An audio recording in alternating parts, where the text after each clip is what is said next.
ठीक है, application of derivative.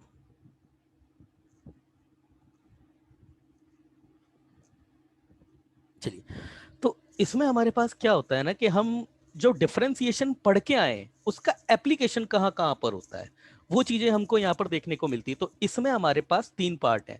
The use of differentiation, use of differentiation, मैं इसका बिल्कुल ब्रीफ आइडिया आपको दूंगा। यूज ऑफ इतना मैं आपको बता दूंगा कि आपसे क्वेश्चन बन जाएंगे। Use of differentiation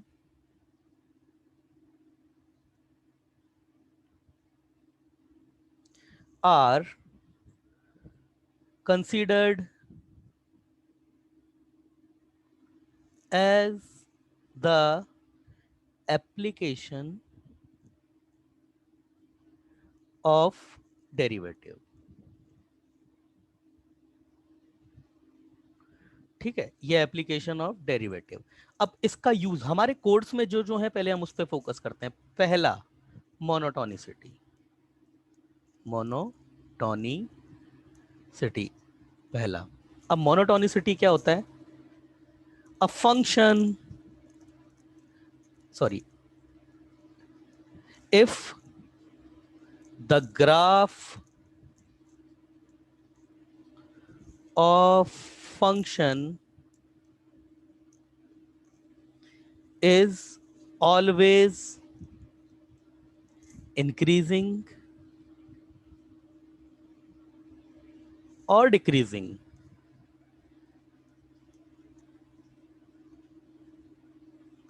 then the function called monotonic in that interval। मतलब बेटा बात क्या होती है ना, समझो कि अगर मेरे पास कोई फंक्शन है, उसका मैंने ग्राफ बनाया, और उसका ग्राफ बनाने के बाद मैंने ये चीज नोटिस करी कि वो किसी इंटरवल में या तो इंक्रीज ही कर रहा है या फिर डिक्रीज ही कर रहा है। जैसे कौन सा ग्राफ होता है? जैसे कोई भी स्ट्रेट लाइन ले लो, आप स्ट्रेट लाइन ले लो। जैसे अगर मैं ये स्ट्रेट लाइन ये लेता हूँ, इसकी इक्वेशन जैसे मैंने एग्जांपल दिया, तो ये आपका पॉइंट ए ले लो, इस पॉइंट को आप बी ले लो, ये ओरिजिन हो गया, ये आपकी एक्स एक्सिस है और ये आपकी वाई एक्सिस है। अब देखिए आप, इंक्रीजिंग क्या होता है? अगर एक्स को बढ़ाने पर वाई भी बढ़ता है तो उसको हम इंक्रीजिंग बोलते हैं, और एक्स को कम करने पर वाई भी कम हो जाए तो इंक्रीज है। मतलब एक्स को बढ़ाया तो वाई भी बढ़ जाए, और एक्स को कम किया तो वाई भी कम हो जाए, दोनों एक जैसे चलते हो, तो इस तरीके के पैटर्न को बोलते हैं इंक्रीजिंग। मगर अगर उल्टा हो जाए, एक्स को तुम बढ़ा रहे हो और वाई कम होने लग जाए, या फिर एक्स को कम कर रहे हो और वाई बड़ा होने लग जाए, तो इसको बोलते हैं डिक्रीजिंग। अब ये क्या है, चला थोड़ा देख लेते हैं, अभी पता पड़ जाएगा। ये तो एक ही बार में पता पड़ता है ना। और अगर देसी लैंग्वेज में बोला जाए ना, समझने के हिसाब से, अगर कोई ग्राफ ऊपर बढ़ता हुआ सा लगता है तो इंक्रीजिंग, और कोई नीचे जाता हुआ सा लगता है तो डिक्रीजिंग। सबसे देसी परिभाषा। अब देखो इसको, देखो ये एक्स है, कहीं से भी एक्स स्टार्ट कर दो, मैं जीरो से स्टार्ट कर रहा हूँ। इधर मैंने एक्स को बढ़ाया तो इधर एक्स, इधर जीरो था तो एक्स ये, फिर जैसे बढ़ाया तो ये और बढ़ गया, वाई और बढ़ गया ना। इधर इधर करा तो ये वाई और बढ़ गया, इधर करा तो वाई बढ़ गया, तो ये एक्स को बढ़ाने पे वाई भी बढ़ रहा है। तो ये फंक्शन आपका क्या है? This is a increasing function. तो ये इंक्रीजिंग फंक्शन हो गया।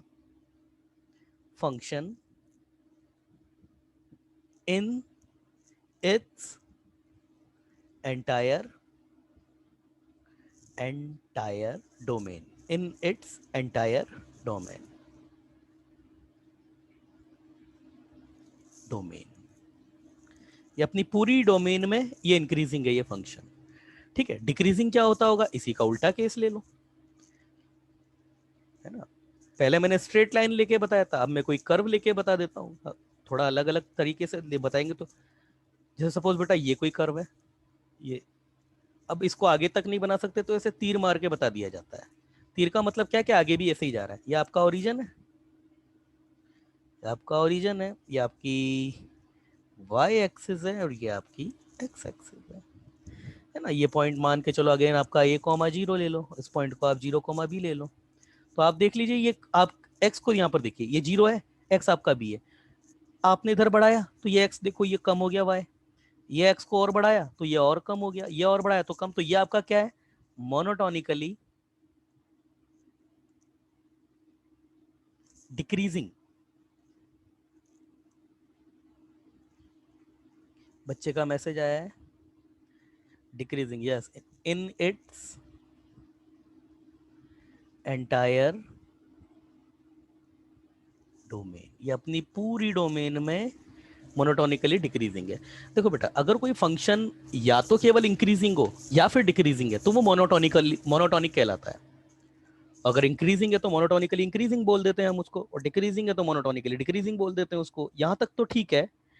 मगर अगर एक फंक्शन इंक्रीज भी कर रहा है एज वेल एज डिक्रीज भी कर रहा है, मतलब दोनों ही है उसमें, इंक्रीज भी कर रहा है और डिक्रीज भी कर रहा है, अब यहां पर हमारा ये चैप्टर यूजफुल हो जाता है। क्यों?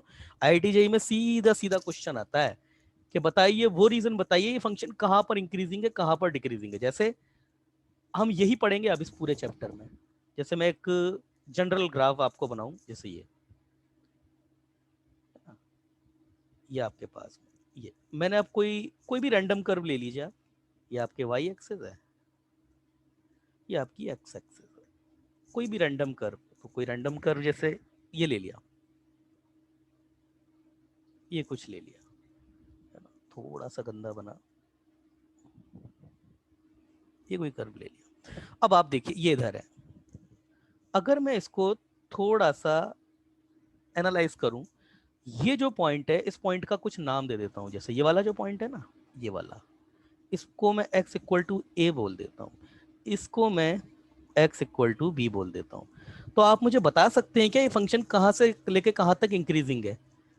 ये आपके पास ग्राफ है y equal to F of x का, ये आपके पास y equal to F of x का ग्राफ है सपोज। तो आप मुझे बता सकते हैं द बिलो फंक्शन, नहीं, this function, monotonically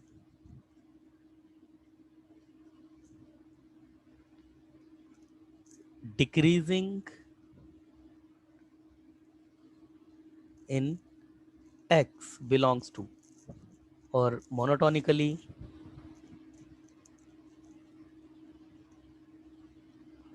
increasing in x belongs to। बताओ बेटा क्या है, बोलो किस रीजन में ये इंक्रीजिंग है और किस रीजन में ये डिक्रीजिंग है, बताइए कहाँ इंक्रीजिंग है कहाँ डिक्रीजिंग है, ये तो देख के बता ही सकते हो आप। कहाँ से कहाँ तक इंक्रीजिंग है, कहाँ से, बताओ बेटा बताओ। अरे कोई सजा थोड़ी ना मिलेगी आपको, नहीं भी आएगा तो क्या होगा, लैपटॉप में से निकल के तो आ जाऊंगा नहीं आप लोगों के पास। बताइए कहाँ से कहाँ तक इंक्रीजिंग है। और ये तो बहुत, मैंने बहुत छोटा सा क्वेश्चन पूछा है, कहाँ से कहाँ तक इंक्रीजिंग है बताओ बच्चे का मैं। अरे आप लोगों के माइक डिसेबल हैं भाई, नहीं क्या? अरे यार सुमित कुंभकार, इंक्रीजिंग और डिक्रीजिंग ये पॉइंट फिनोमिना नहीं है, यह आपका इंटरवल पे डिफाइंड होता है, एक पॉइंट पे इंक्रीजिंग नहीं होता है।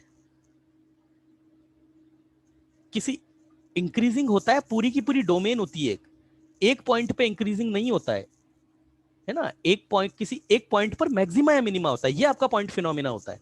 इंक्रीजिंग डिक्रीजिंग आपका पूरी की पूरे एक इंटरवल में डिफाइंड होता है।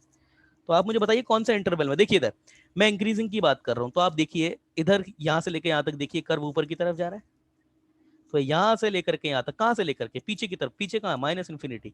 तो ये इंक्रीजिंग कहां से कहां तक है, माइनस इन्फिनिटी से लेकर के ए तक। अब इधर देखो, ए पर इंक्रीजिंग नहीं है, ए पर अपना मैक्सिमा अचीव कर चुका है। तो जहां पर भी ये आपका हाईएस्ट आ जाता है ना, वो कभी भी आपका इंक्रीजिंग और डिक्रीजिंग में नहीं आएगा। तो यहां पर आपका इंक्रीजिंग नहीं है, ये यहाँ पर मैक्सिमा आ चुका है। तो जब ये मैक्सिमा आ चुका है तो हम इस पॉइंट को कंसीडर नहीं करते, इसलिए इस पर ओपन ब्रैकेट लगता है।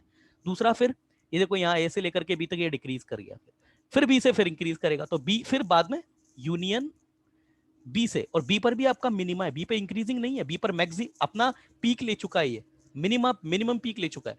तो बी के बाद से फिर इंक्रीजिंग है, तो बी से पॉजिटिव इंफिनिटी की। और बात करें डिक्रीजिंग की, तो डिक्रीजिंग आपका ए से लेकर के बी तक, तो ए से बी तक। ठीक है, यहां पर नोट डाल के लिख देता हूं मैं, point of maxima and point of minima never includes in interval of monotonicity. Monotonicity clear है आपको? क्लियर है यहां तक? रिप्लाई कीजिए प्लीज। समझ में आई बात? रिप्लाई कीजिए। अगर यहां तक किसी को कोई समस्या है तो रिप्लाई कीजिए प्लीज। बोलिए, कोई भी समस्या अगर पूछना हो कुछ तो रिप्लाई कीजिए प्लीज, ताकि बात करें फिर इस पे आगे। चलिए, दो बच्चों के मैसेज आए। No doubt, no doubt.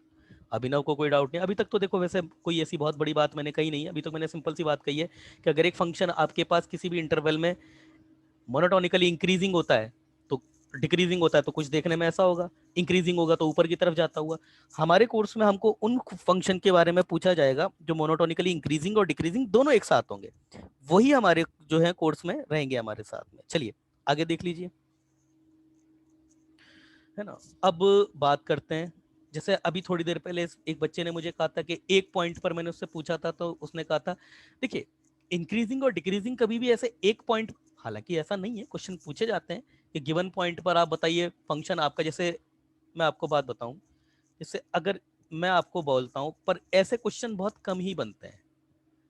जैसे अगर मुझको ये देखना है कि मेरे पास ये कोई फंक्शन है ना। अब ग्रामेटिकली थोड़ा देख लेते हैं इसको। जैसे मैंने कोई ग्राफ बनाया आपके सामने, ये कोई ग्राफ बनाया, ये कोई ग्राफ बनाया, तो ये x इक्वल टू ए मैंने कहा, तो x इक्वल टू ए पर अगर ये फंक्शन आप ही बताइए, अगर इस ग्राफ को मैं बोलता हूँ y equal to F of x, है ना, मतलब अगर x इक्वल टू ए रख दूंगा तो y कितना आ जाएगा फिर आपके पास, a कॉमा एफ ऑफ ए।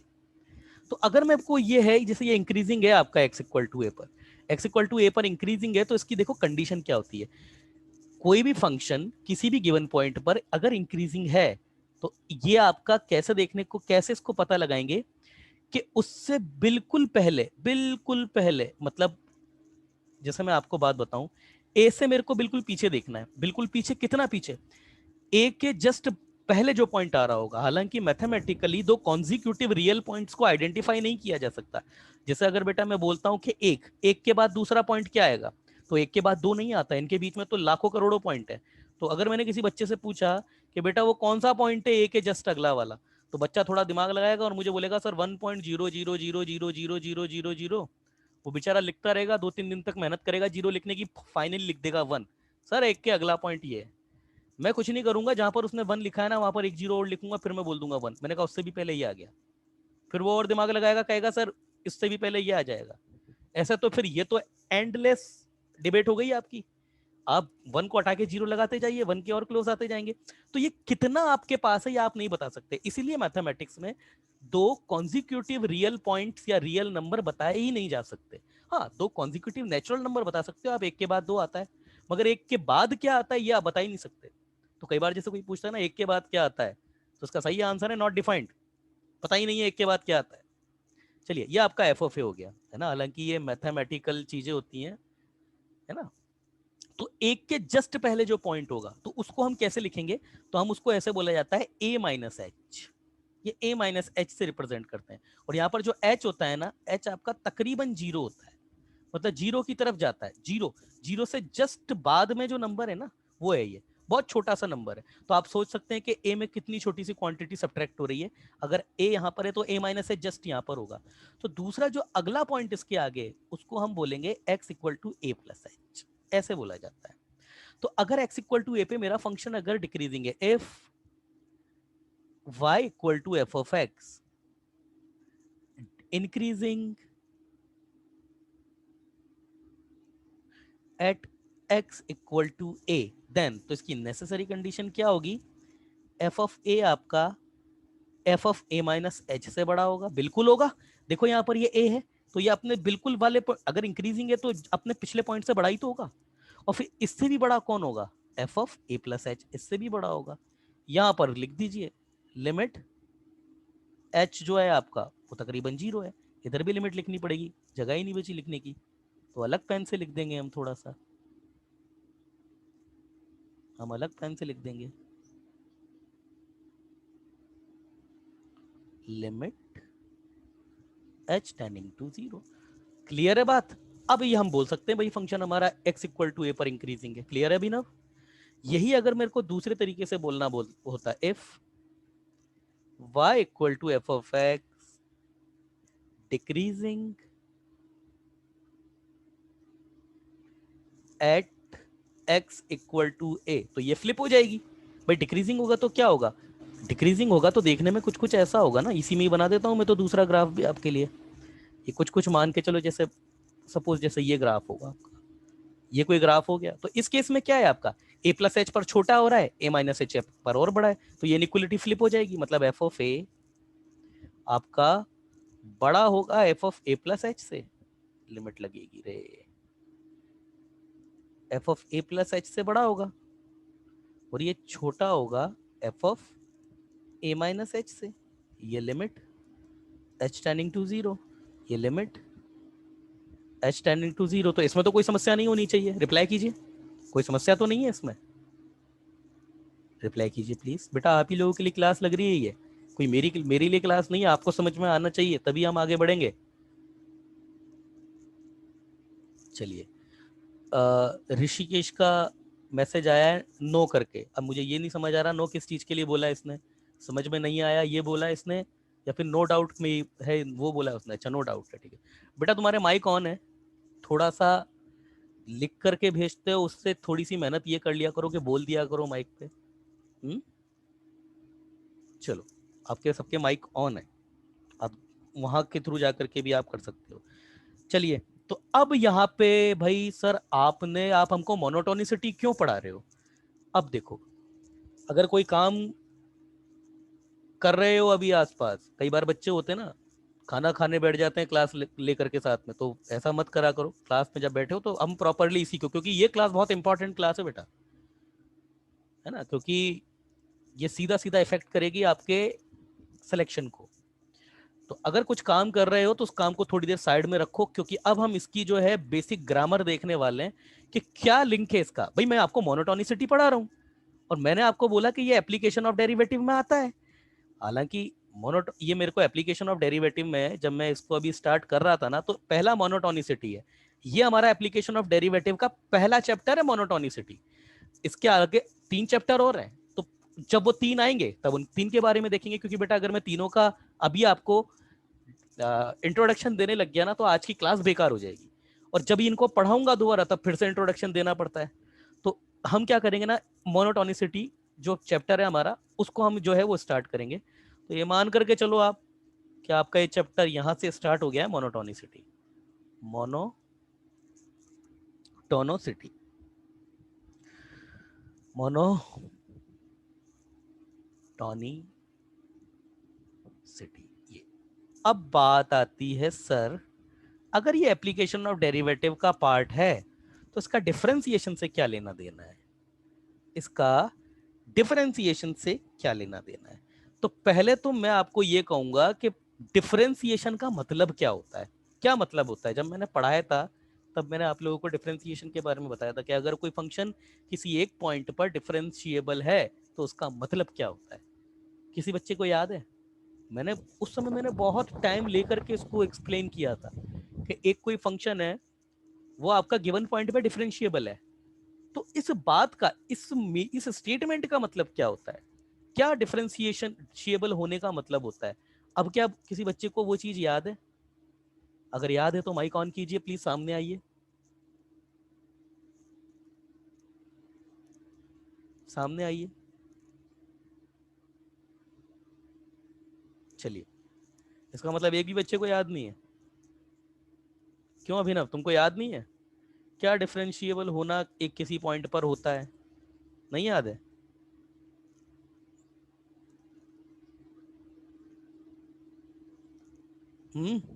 एक बच्चे को भी याद नहीं है? इस क्लास में 23 बच्चे बैठे हुए हैं, and I am really very shock to know not a single student is eligible to disclose the mystery behind what the meaning of differentiability is. एक भी बच्चा नहीं है? ऐसा मत करो यार,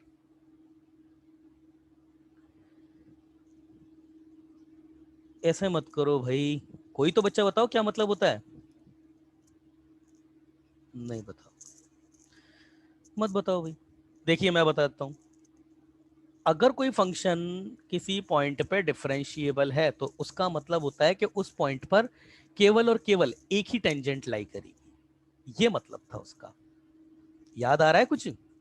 उस समय मैंने बताया था कि अगर जैसे ये आपका कोई ग्राफ है y equal to F of x का, और मैं बोलता हूं कि ये x इक्वल टू ए पर फंक्शन आपका डिफरेंशिएबल है, x इक्वल टू ए पर डिफरेंशिएबल है, तो उसका मतलब ये था कि x इक्वल टू ए पर इस फंक्शन की एक ही यूनिक टेंजेंट एग्जिस्ट करेगी, दो नहीं होंगी, एक ही टेंजेंट होगी।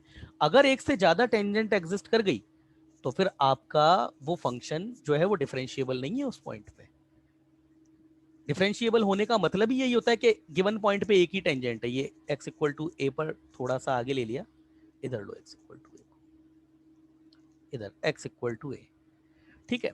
अब x इक्वल टू ए पर सर आपने बोला कि एक ही टेंजेंट होगी तो फंक्शन डिफरेंशिएबल है। आप ये तो बताओ सर कि फिर ऐसा क्या फीचर है जो डिफरेंशिएबल होने पर टेंजेंट का होने को लिंक कर देता है? तो इसका मतलब देखिए, आप मेरी बात सुनना ध्यान से। If a function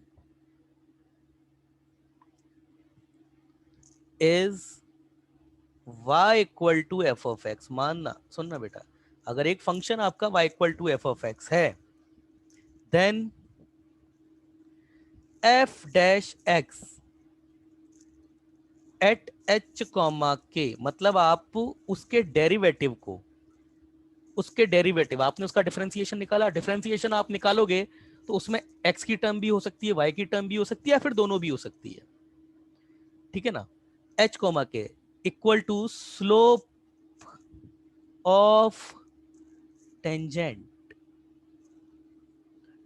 at P h comma k, where P h comma k lies on y equal to F of x. मतलब समझना इस बात का, नोट है ये, और यही बेस है इस चैप्टर का। मतलब आपने क्या है ना कि मेरे पास कोई एक पॉइंट है, जैसे मान के चलिए ये पॉइंट ए है, इस पर मैंने टेंजेंट खींची, तो इस टेंजेंट को अगर मुझे देखना है तो इस टेंजेंट का कुछ ना कुछ तो स्लोप होगा। स्लोप क्या होता है? एक्स एक्सिस के साथ, एक्स एक्सिस की पॉजिटिव डायरेक्शन के साथ में बनाया गया एंगल। तो इस लाइन का एक्स एक्सिस के साथ में कुछ ना कुछ तो स्लोप आ ही रहा होगा ना। तो वो जो स्लोप होता है, वो स्लोप आप कैसे निकाल सकते हो? इस फंक्शन को डिफरेंशिएट करो, और डिफरेंशिएट करने पर ये जो कोऑर्डिनेट जिस पर आप टेंजेंट खींच रहे हो ना, उससे सेटिस्फाइड करवा दो, तो आपके पास जो भी नंबर आएगा वो स्लोप ऑफ टेंजेंट होता है। तो एक एग्जांपल देख लेते हैं इसके। फाइंड द इक्वेशन, इक्वेशन छोड़ो, पहले slope, slope of tangent at at 1,2 for curve y square equal to 4x। देखिए अब x इक्वल टू 1 रखिए, y इक्वल टू 2 आता है, दोनों सेटिस्फाइड करते हैं इसको, इसका मतलब ये इसी पर है। अब स्लोप निकालना है, तो स्लोप निकालने के लिए मैंने आपको क्या बताया अभी अभी, सबसे पहले तो dy बाई डी एक्स निकालो। तो ये y square equal to 4x है, तो टेक डिफरेंशिएशन बोथ साइड। तो जैसे डिफरेंशिएशन लोगे तो d by D x of y square equal to d by D x of 4x।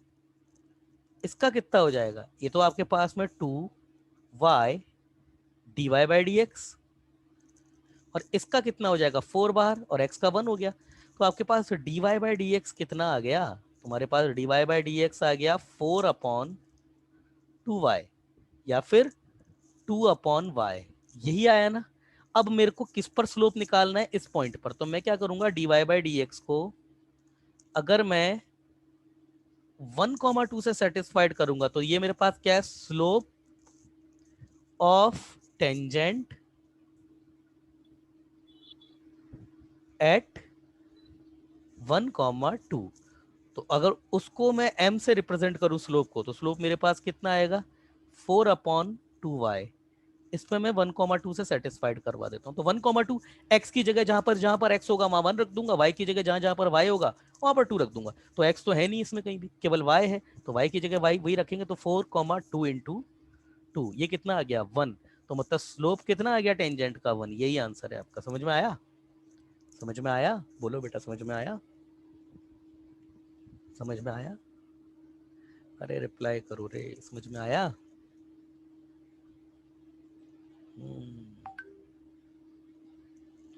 ठीक है, समझ में आया तो चलिए अगले क्वेश्चन को आंसर कीजिए फिर।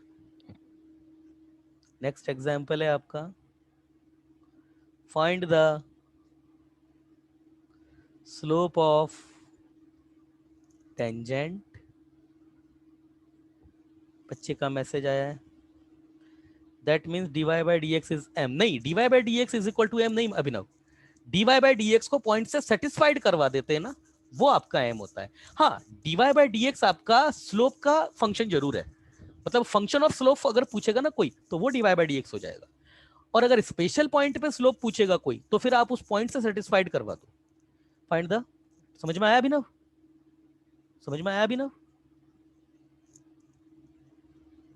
अभिनव क्लियर है? Yes sir. चलो बेटा, find the slope of tangent at x equal to pi by two. कई बार ऐसे भी घुमाता है वो, एक ही पॉइंट दे दिया आपको, टू द कर्व, और ये दे दिया आपको y equal to 3 sine cube x।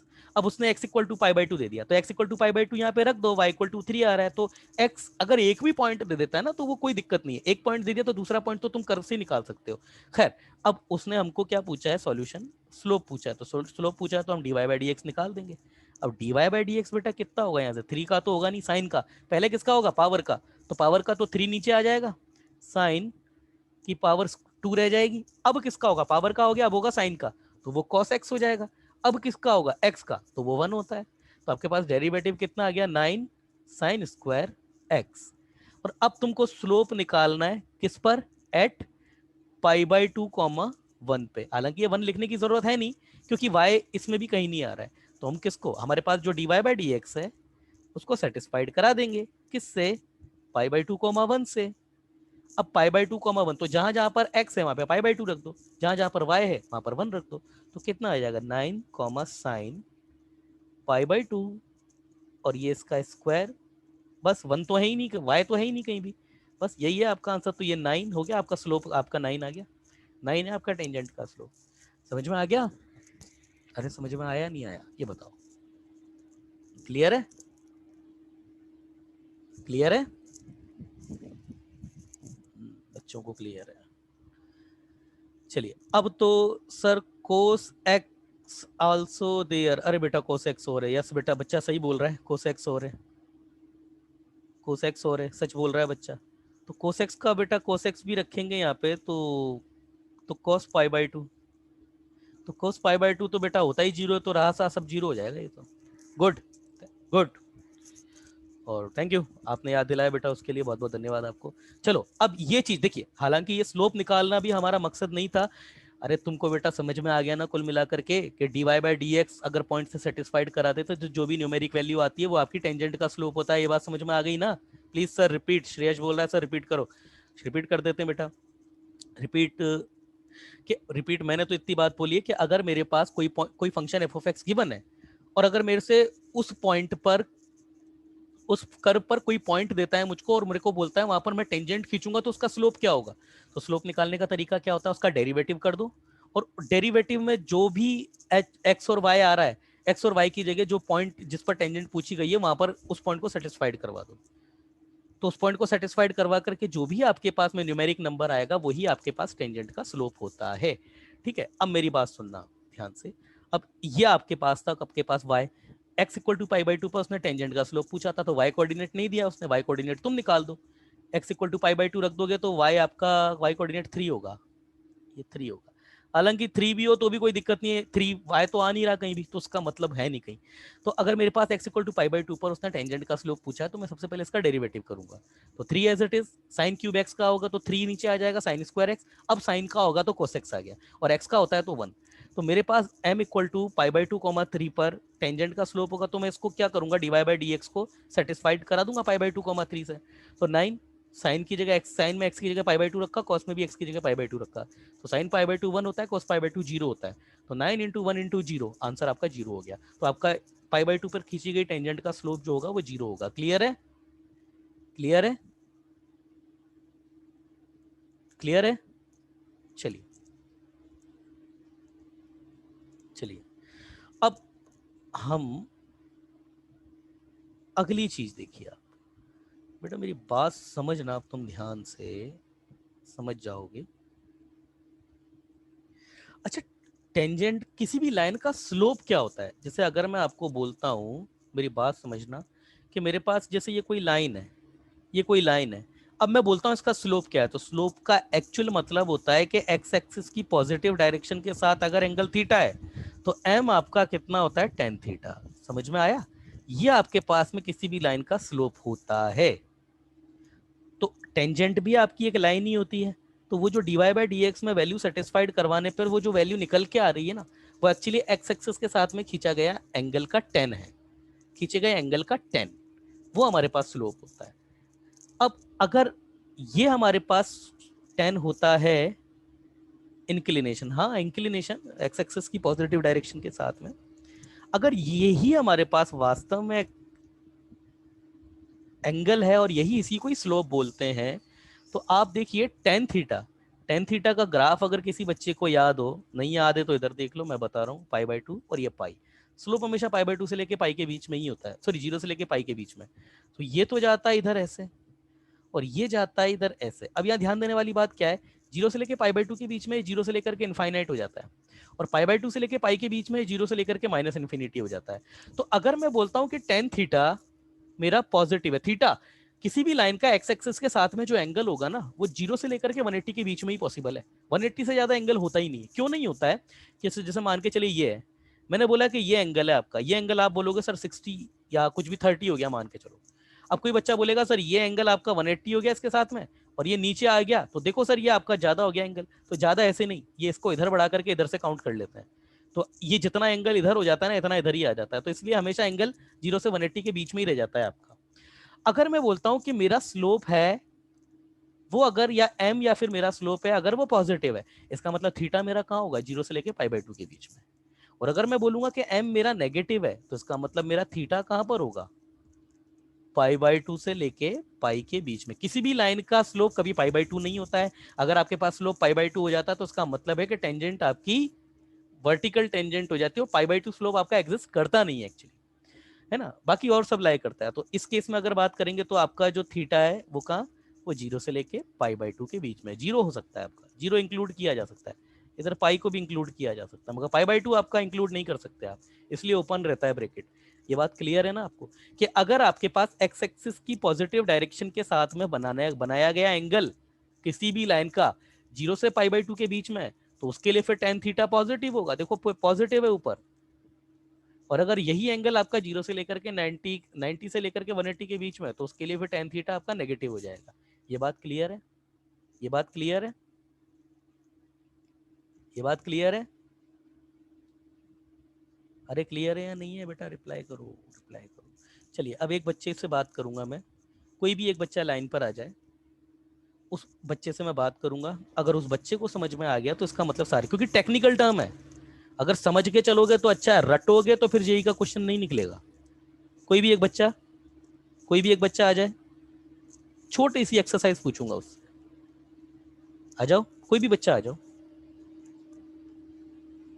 Mic पे आ जाओ बेटा कोई भी। अरे डरो मत यार, कोई मार क्या क्या कर लूंगा मैं, तुम वहां इतनी दूर बैठे हुए हो, डांट सकता हूं मैं सिर्फ तुमको, और वो भी तुम म्यूट कर दोगे अपनी तरफ से तो वो भी पॉसिबल नहीं है। बताओ, आ जाओ, लाइन पे आ जाओ, कोई भी बच्चा लाइन पे आ जाओ, माइक जिसका वर्क करता हो। ऐसे डरा मत करो, क्या होगा यार, क्वेश्चन गलत ही तो होगा, और वो भी कोई सीखने के फेज में हम लोग, ऐसे करोगे तो कैसे सीखोगे यार, जज्बा रखो स्टूडेंट का। आइए, आइए लाइन पे आइए, जल्दी आइए, 15 मिनट है, जल्दी आइए। अरे क्या हो गया, कितने बच्चे बैठे हुए हैं क्लास में, 21 बच्चे बैठे हुए हैं। आइए कोई भी बच्चा आइए, फटाफट लाइन पे आइए, छोटी सी कुछ क्वेश्चंस पूछूंगा उसका रिप्लाई करना है आपको।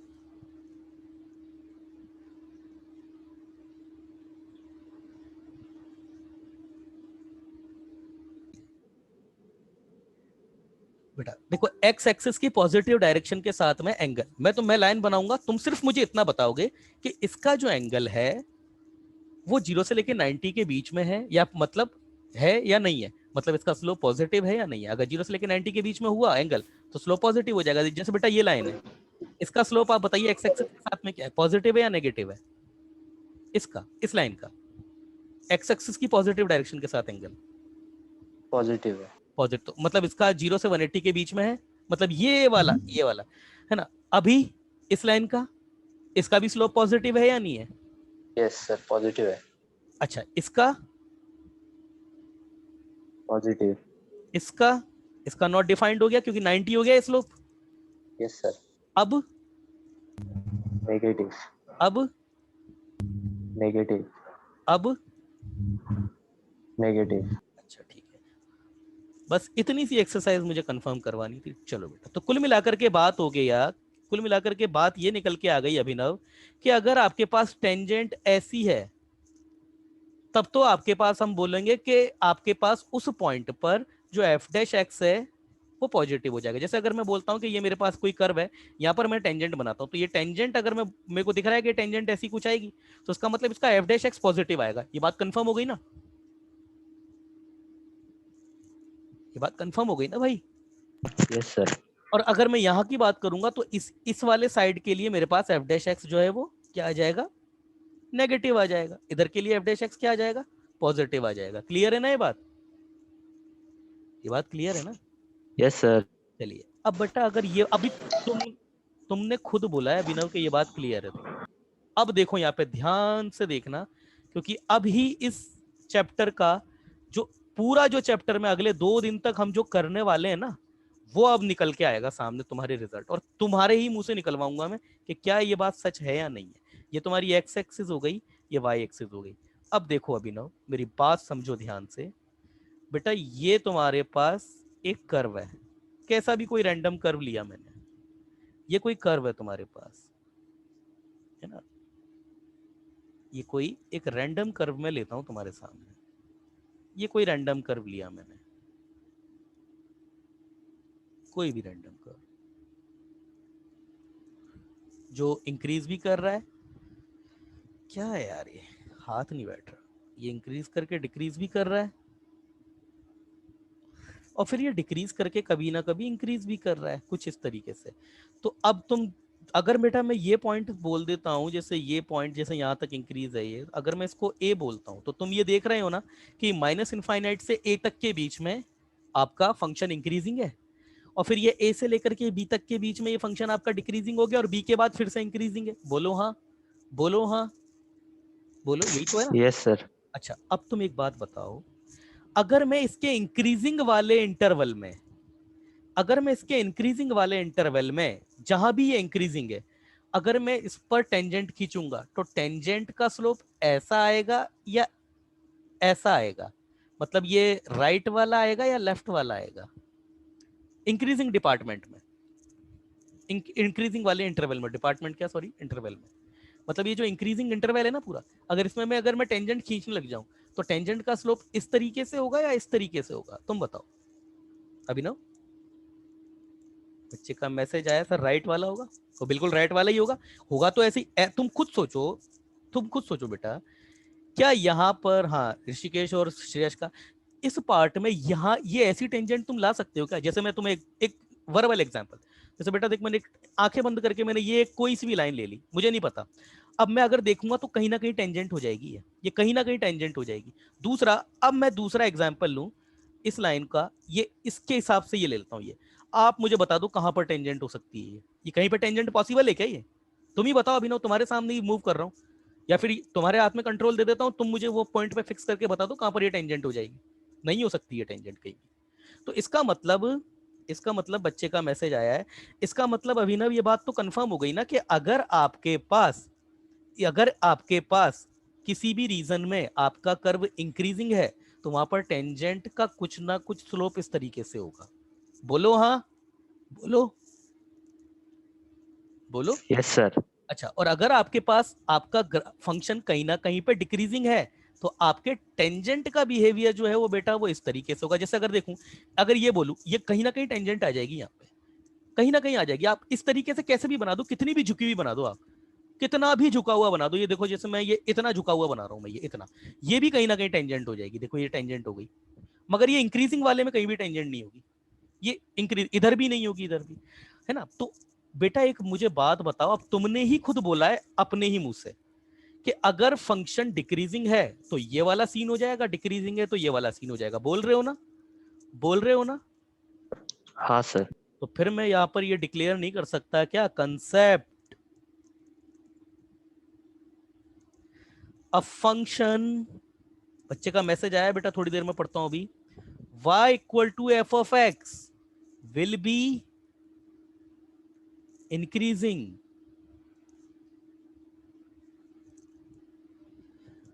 for all the values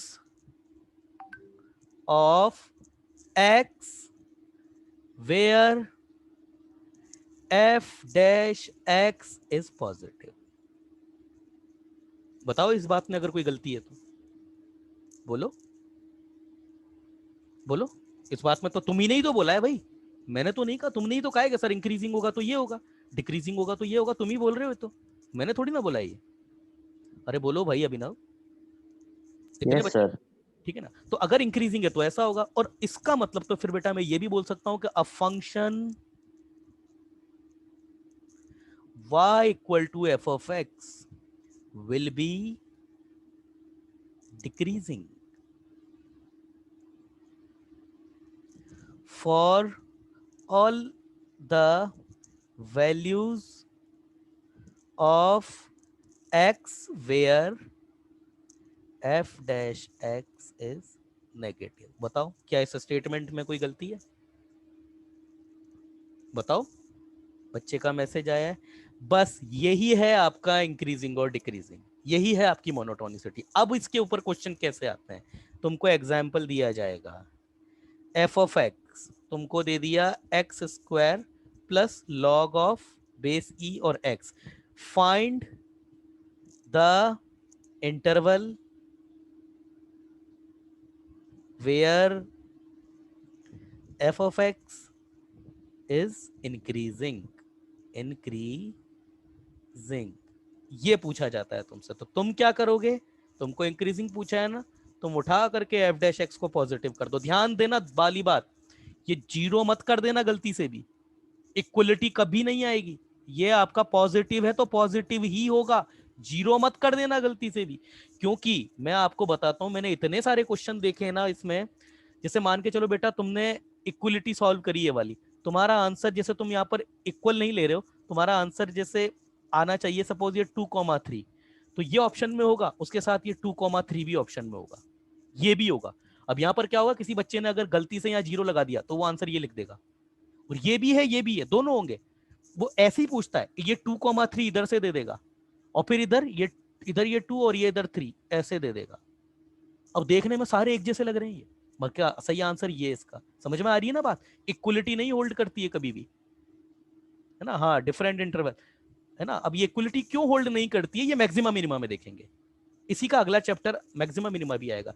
तो एफ डैश एक्स, बेटा एफ डैश एक्स तुम्हारे पास कितना हो जाएगा, 2x प्लस 1/x, और ये बोल रहा है इसको पॉजिटिव कर दो, तो ये पॉजिटिव कर दो तो क्या होगा, ये 2x स्क्वायर अपॉन 1, और ये x ये पॉजिटिव हो जाए। ये वाली क्वांटिटी तो कभी नेगेटिव हो सकती नहीं है, 2x स्क्वायर प्लस 1 ये स्क्वायर है, ये कभी नेगेटिव पॉसिबल नहीं है। तो जब ये नेगेटिव ही पॉसिबल नहीं है तो इसका पॉजिटिव या नेगेटिव होना केवल इसी पर डिपेंड कर गया। तो ये कब होगा आपके पास में, तो ये आपका पॉजिटिव होगा जब 1/x आपका पॉजिटिव हो जाए, और ये कब पॉजिटिव होगा, जब x आपका क्या हो जाए, पॉजिटिव हो जाए, मतलब r प्लस हो जाए, मतलब पॉजिटिव रियल नंबर, मतलब x आपका ग्रेटर देन 0 हो जाए। समझ में आया, समझ में आया। तो आपका आंसर कितना होगा, x बिलोंग्स टू 0 से इंफिनिटी। बात समझ में आ गई, बात समझ में आ गई, अरे बात समझ में आ गई क्या,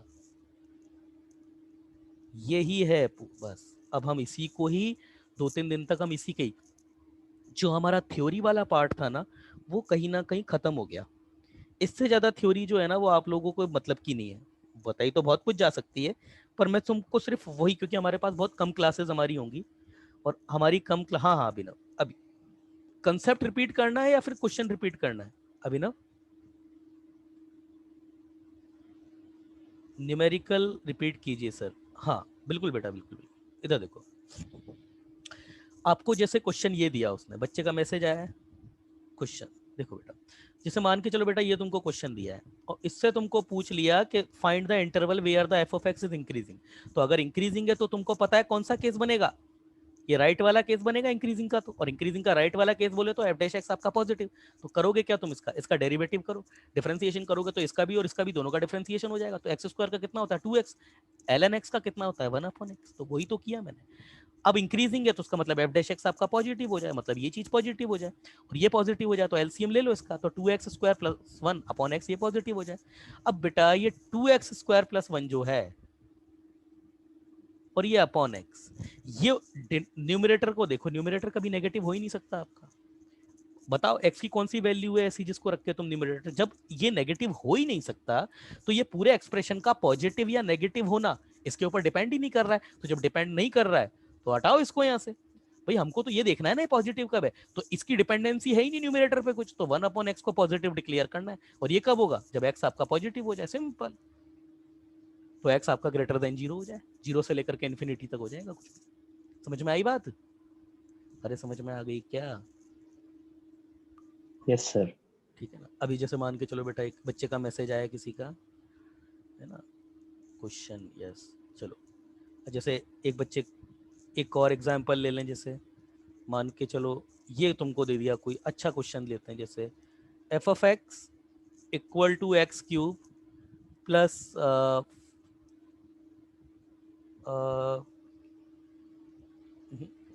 थोड़ा ये ले लेते हैं, जैसे जैसे ये हो गया आपके पास में x³/3, है ना, और ये हो गया आपके पास में 5/2x² + 6x + 1, ये आपका फंक्शन है। और आपसे पूछ लिया 6x + 1, find the interval where f of x is increasing या फिर डिक्रीजिंग, कुछ भी। तो क्या करेंगे इसका, इसके लिए लगाओ कंडीशन एफ डैश एक्स आपका पॉजिटिव हो जाए। तो एफ डैश एक्स आपका कितना होगा, एफ डैश एक्स कितना होगा, करो इसका डेरिवेटिव, तो 3 नीचे आएगा तो ये x² ही रह गया, ये कितना हो जाएगा -5x, और ये 6 हो जाएगा, 1 का तो 0 हो गया।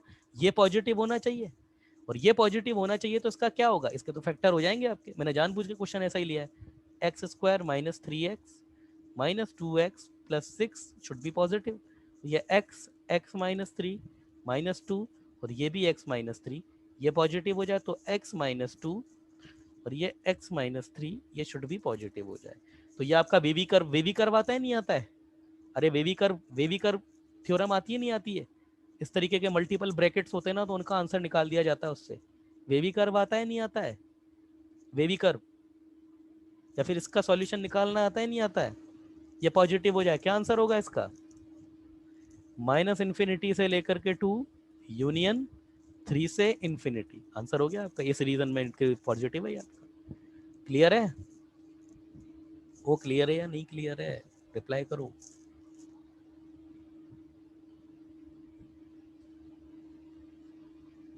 क्लियर है। अच्छा चलो एक बात बताओ, आपको बेबी कर्व आता है या नहीं आता है? मतलब ये जो मैंने किया है इसके आगे से ये बहुत सारे ब्रैकेट हो जाते हैं, अभी मान के चलो 10-15 ब्रैकेट दे दो तुमको एक साथ, तो सबके लिए आंसर निकाल सकते हो ऐसे? आता है नहीं आता है? अरे बोलो भाई, आता है नहीं आता है? नहीं आता है तो बताओ मुझको, नहीं आता है तो मैं सिखाऊंगा। नहीं आता, बेबी कर्व नहीं आता है तो ठीक है, आज का तो बेटा टाइम हो गया, कल हम बेबी कर्व सीखेंगे, क्योंकि बिना बेबी कर्व के फिर इस पूरी की पूरी चैप्टर में बहुत प्रॉब्लम आएगी। तो कल वेवी कर्व इक्वेशन सीखेंगे हम। मैं आपको सिखाऊंगा कि वेवी कर्व को कैसे आइडेंटिफाई किया जाता है, कैसे ये आपके पास इनइक्वलिटीज को सॉल्व किया जाता है, कल मैं सिखाऊंगा आप लोगों को। ठीक है, चलिए गाइस, ओके, कल मिलते हैं बेटा।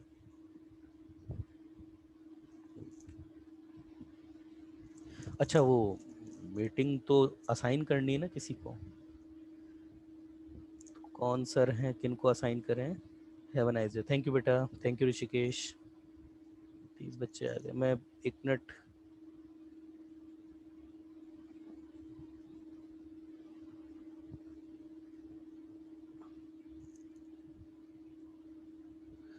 हाँ, कौन से सर को हमको होस्ट बनाना होता है? क्या नाम है सर का? विनोद सर। विनोद सर ना? हाँ, मिस्टर विनोद सर। हाँ सर, बराबर। हाँ सर, अभी 1 मिनट में सर।